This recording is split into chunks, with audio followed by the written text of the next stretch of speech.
بسم اللہ الرحمن الرحیم۔ السلام علیکم دوستو، سیرت النبی صلی اللہ علیہ وآلہ وسلم کی روشنی میں آداب طعام۔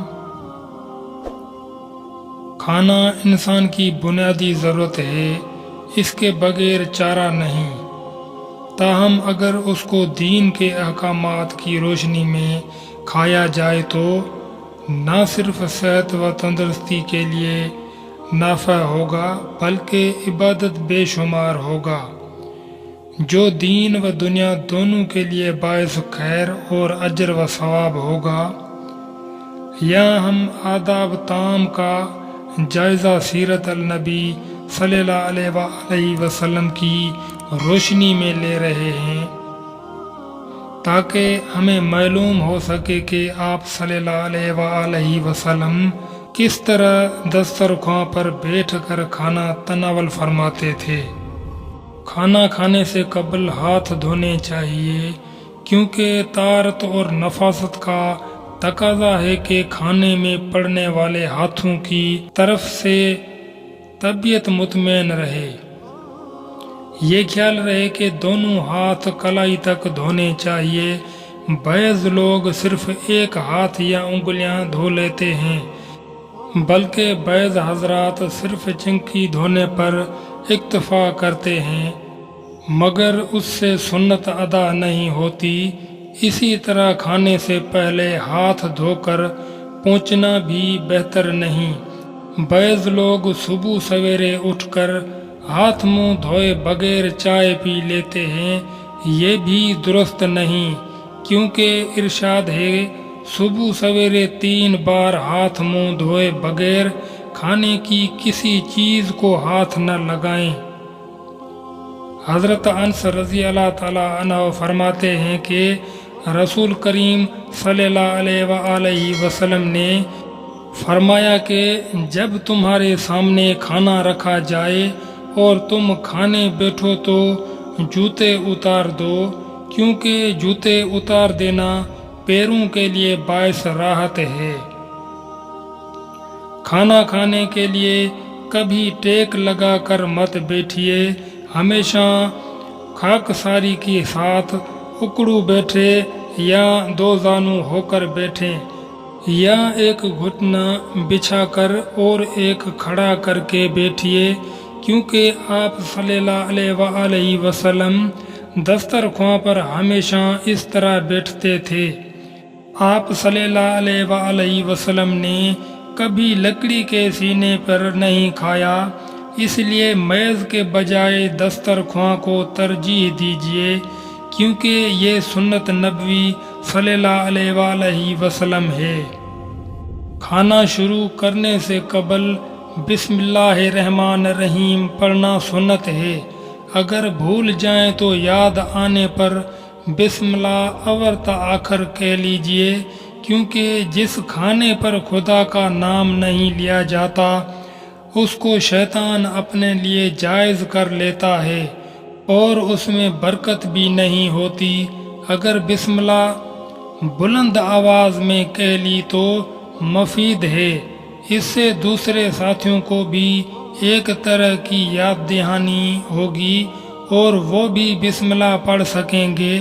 اگر دسترخواں پر کئی لوگ بیٹھے ہوں تو ان میں سے جو بزرگ ہو وہ کھانا پہلے شروع کرے اور پھر اور لوگ، کیونکہ اس میں حسن ادب بھی ہے اور تعظیم بھی۔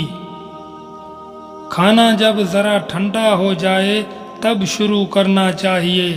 آپ صلی اللہ علیہ وآلہ وسلم کا ارشاد مبارک ہے کہ کھانے سے گرمی کا نکل جانا برکت میں زیادتی کا موجب ہے۔ کھانے میں عیب نکالنے سے اعتراض کیجیے اور نہ بلا ضرورت کھانا سونگھیے، کیونکہ آپ صلی اللہ علیہ وآلہ وسلم کو جب کوئی کھانا پسند نہ آتا تو ہاتھ کھینچ لیتے تھے۔ کھانے کے دوران زیادہ گفتگو اور ہنسی مذاق سے بھی گریز کرنا چاہیے۔ آپ صلی اللہ علیہ وآلہ وسلم کا فرمان ہے کہ 2 آدمیوں کا کھانا 3 آدمیوں کو اور 3 کا کھانا 4 کو کافی ہوتا ہے۔ اصل میں غرض اس طرح متوجہ کرنا ہے کہ اگر تمہیں کھانا میسر ہو تو دوسروں کو بھی اس میں شریک کیجیے۔ اصل مقصد غربا کی خبر گیری اور لوگوں کو ایثار و قناعت کی طرف راغب کرنا ہے۔ ایک مرتبہ صحابہ اکرام نے عرض کیا کہ ہم کھاتے ہیں مگر سیر نہیں ہوتے۔ آپ صلی اللہ علیہ وآلہ وسلم نے فرمایا شاید تم لوگ الگ الگ کھاتے ہو۔ صحابہ اکرام نے عرض کیا جی ہاں۔ آپ صلی اللہ علیہ وآلہ وسلم نے فرمایا سب مل کر کھانا کھایا کرو اور اللہ کے نام کا ذکر بھی کرو، تمہارے کھانے میں برکت ہوگی۔ ایک دفعہ ایک صحابی رضی اللہ نے پوچھا کہ آپس میں محبت بڑھانے کا عمل طریقہ کیا ہے؟ آپ صلی اللہ علیہ وآلہ وسلم نے انتہائی حکمانہ اور بلیغ مشورہ دیا، مل جل کر کھایا کرو، کیونکہ ایک ہی دسترخوان پر مل جل کر کھانا محبت بڑھانے کا واقعی بہترین طریقہ ہے۔ بڑے سے بڑا دشمن بھی اگر ایک وقت کا کھانا ساتھ میں ایک ہی دسترخوان پر بیٹھ کر کھائے تو دشمنی کا جذبہ سرد پڑ جاتا ہے۔ آپ صلی اللہ علیہ وآلہ وسلم کا ارشاد ہے کہ جب تم کھانا کھا رہے ہو اور کسی سے نوالا گر جائے تو اس کو چاہیے کہ اس کو اٹھا لے اور اس کو صاف کر کے کھا لے، اس کو شیطان کے لیے نہ چھوڑے، یعنی اس نوالے کو حقیر نہ جانے، کیونکہ یہ منکبر لوگوں سے مشابہت اور ان کی عادت اختیار کرنا ہے۔ آپ صلی اللہ علیہ وآلہ وسلم نے ہمیشہ کم کھایا۔ آپ صلی اللہ علیہ وآلہ وسلم کا ارشاد ہے مومن ایک آنت سے کھاتا ہے اور کافر 7 آنتوں سے کھتا ہے۔ کتاب الطب میں ابو نعیم نے روایت نقل کی ہے کہ رسول اکرم صلی اللہ علیہ وآلہ وسلم نے فرمایا ہے کہ اللہ تعالیٰ نے پیٹ سے زیادہ بڑا کوئی برتن پیدا نہیں کیا، اس لیے انسان کو چاہیے کہ جب کھائے تو معدے کا ایک کھانا کھانے کے لیے، ایک پانی کے لیے اور ایک سانس کی آمد و رفت کے لیے چھوڑ دے۔ کم کھانے سے نہ معدے پر بوجھ ہوگا اور نہ کاہلی اور نیند کا غلبہ ہوگا اور نہ دیگر عوارض لاحق ہوں گے۔ آپ صلی اللہ علیہ وآلہ وسلم نے ایک اور جگہ فرمایا ہے مومن کی شان یہ ہے کہ وہ غذا کم کھایا کرے۔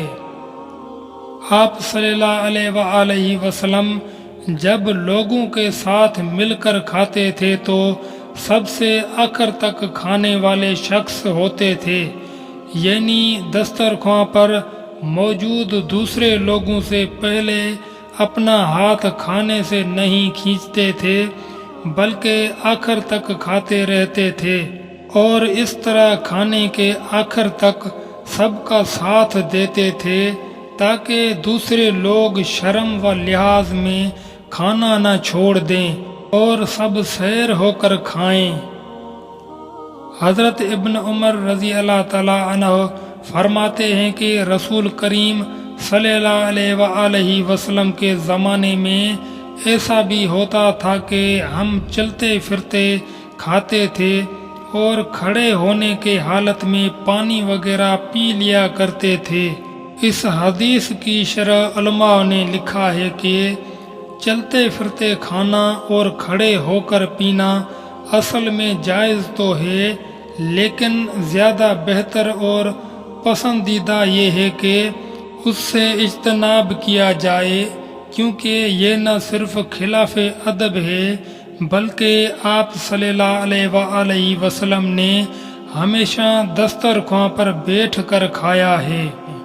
آپ صلی اللہ علیہ وآلہ وسلم کی عادت مبارکہ تھی کہ کھانے کے بعد پانی نوش نہ فرماتے تھے، کیونکہ یہ ہاضمے کے لیے مفید نہیں، اس لیے پانی کھانے کے شروع یا درمیان میں پینا مناسب ہے۔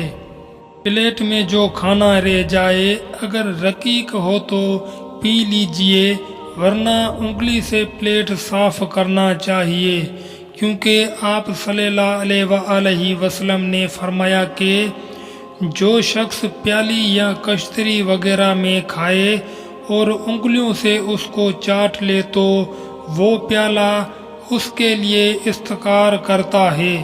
پیالہ یا پلیٹ انگلی سے چاٹنا اصل میں تواضع کو اختیار کرتا اور تکبر سے بری ہوتا ہے، اور یہ چیز گناہوں سے مغفرت بخشش کا موجب ہے۔ حضرت ابن قیب رضی اللہ تعالیٰ عنہ روایت کرتے ہیں کہ آپ صلی اللہ علیہ وآلہ وسلم 3 انگلیوں سے یعنی انگوٹھے شہادت کی انگلی اور بیچ کی انگلی کے ساتھ کھانا کھایا کرتے تھے، اور کھانے سے فراغت کے بعد اپنا ہاتھ کسی رومال وغیرہ سے پوچھنے یا دھونے سے پہلے چاٹ لیا کرتے تھے۔